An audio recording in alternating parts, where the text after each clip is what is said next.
Bem-vindo e bem-vinda à Escola de Maria, a melhor e a mais perfeita discípula da palavra. Nós estamos ao longo desta semana refletindo sobre a patrística. E quem nos ajuda com a reflexão é o professor Felipe Koller.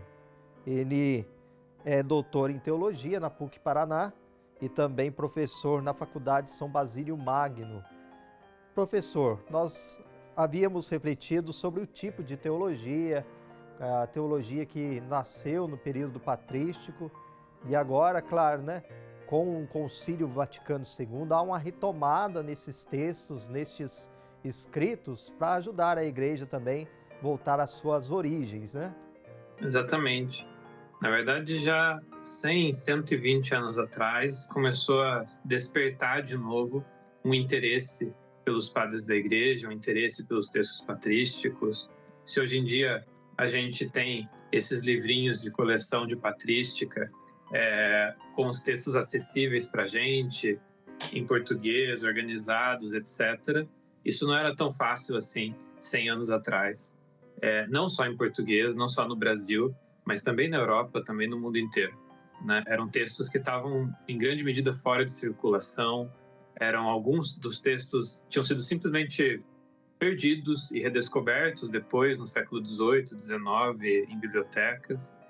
E isso tudo foi organizado, em primeiro lugar, na França, no começo do século XX, nesse movimento todo de redescoberta da patrística, Um movimento marcado por um certo cansaço do tipo de teologia que se fazia até então e que, apesar de se basear naquilo que os padres da igreja teoricamente tinham estabelecido, era um tipo de teologia que já tinha uma linguagem, um jeito, era baseada num modelo muito diferente dos padres, mais focado numa teologia de manual que procura dar respostas diretas para tudo e menos como aprofundamento no mistério, como algo saboroso que vai fazendo com que isso de fato alimente a nossa vida como cristãos, como comunidades cristãs.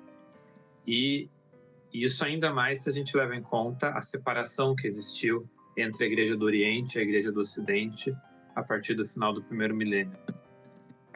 Tudo isso acirrou essa nossa marginalização da teologia dos padres da Igreja e houve então esse movimento de retomada.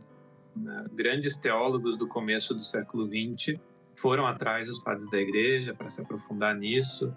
Um bom exemplo é o nosso Papa Bento XVI, que, como teólogo, no começo da sua atividade como pesquisador, como professor, ele sentia uma distância da linguagem teológica que era predominante na época dele e foi pesquisar Santo Agostinho, foi pesquisar São Boaventura, que era um contemporâneo de Tomás de Aquino, mas que tinha uma linguagem mais afinada com a da patrística, mais afinada com a teologia monástica que veio em seguida.